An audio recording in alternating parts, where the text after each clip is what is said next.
what my channel is going to be about for the future. I got a few ideas, and I'd like to go over them. The first thing I want to have on my channel is Let's Plays. My brother and I play a lot more video games than COD, which is what most commentators play. And we usually can get through the campaign quite quickly, and we find most of the Easter eggs. So I'd love to have Let's Plays on my channel. I think it'd be great. Next, what I'd like to have is the news. I always am reading the news. I know everything that's updated. I'm reading about the royal baby today and all sorts of other things that have been going on. We'll talk about that later. But I would like to talk about news, not just in the video game world, but in the real world. Listen, all that matters is the ball. Of course, I talk about all the Call of Duty news and the console news and everything that's coming up with that. But I'd love to go over all the other stuff that's happening in the world as well. Kind of on the news-related topic, I'd also like to be going over things that matter in the video game world.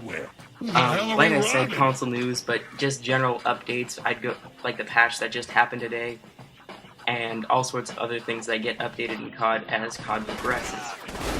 And lastly, this would probably be covered the least, things like tips and tricks. Occasionally I can find ones that hardly anyone else has discovered before, but most things are covered by people like T. Martin and other guys like him.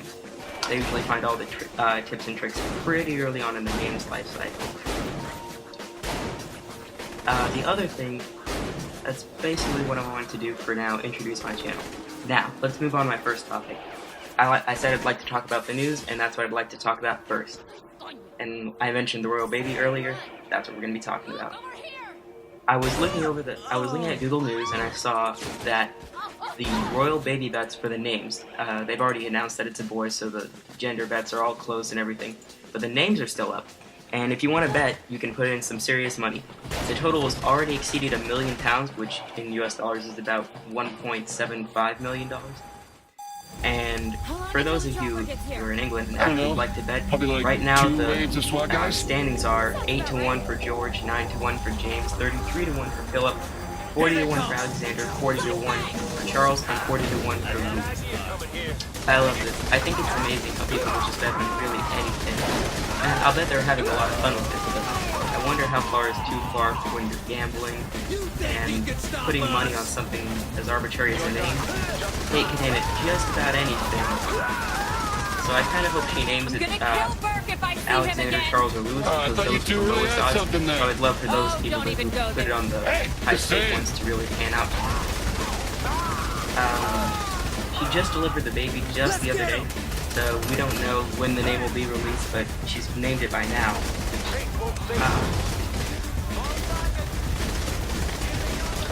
The next thing in the news I'd like to talk about is the prison breaks that have been happening in Iraq. For those of you who don't know, there have been several prisoners convicted of terrorism that were imprisoned in Iraq. They were Iraqis imprisoned in Baghdad. I can't remember the prisons.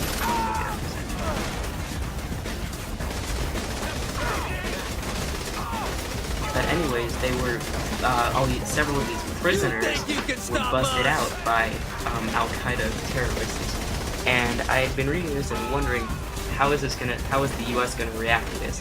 We know what they did after 9/11, and even in Egypt, when we had no stake in it, really, we had a lot of troops sent there, and same thing with Libya. So I wonder how this is gonna pan out. The prison is Abu Ghraib, or Abu Ghraib, so I think it'll be interesting to see what the world's participation is in this, as well as the US's. I don't really know. No one knows. Here's our ride. And the last thing I want to talk about is in video game news. As you all know, or probably have heard, the patch just came out for Call of Duty Black Ops. Not much was changed in multiplayer. There's the new personalization packs. I don't know how many people are going to buy those. I didn't really invest in that. Stay with the ball. But it's been great. Let's go! Hold your stand! The A94 was nerfed very slightly. I think it was the 3-shot range of the A94 uniform mode was nerfed by like a couple of meters, I think 1 or 2. So that's not really shut that thing down at all. The main effect was with the snipers. The SR-50 and the Ballista were both nerfed kind of moderately. They're bolt animation after the first shot was increased from 0.2 to 0.4 seconds for the DSR and from 0.1 to 0.15 for the Ballista. The hell are we still here? This is mainly going to affect quickscopers, which there's some out there, and trick shotters out there as well, but I don't really see seeing this effect causing that much. The main patch was for zombies. I had played Buried a lot. It was the first zombies map I really got into, and I think it's probably the best one out there. It's an easier one for those who aren't very good at zombies. You should definitely try it out.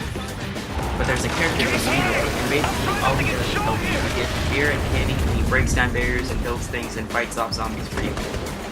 Treyarch is probably new to friendly AI and zombies, since it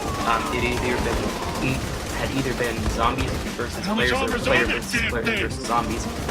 So Leroy is the very first friendly, non-playable character in zombies, which I can understand why they had a lot of troubles programming him first.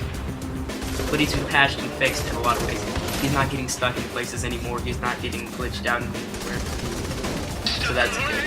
And the other two things that have been done with zombies are related to the Paralyzer and the Trample Steam. For those who don't know, Paralyzer is one of the new Wonder weapons, and it basically freezes your zombies, or if you point it at the ground, it launches you over things and it shoots air, kind of like a jetpack. And then, as most people probably know, there's a Trample Steam, and that just launches you places. What a lot of people have been doing, some people have been doing, is using the Paralyzer and the Trample Steam to basically get into glitch locations and out of the map. This doesn't really affect gameplay anymore, and I don't really care if people get out of the map and shoot from the ceiling and walls. But people who care about their leaderboard standing in zombies will be happy to know that a lot of glitches have been fixed, and the leaderboard should be accurate now.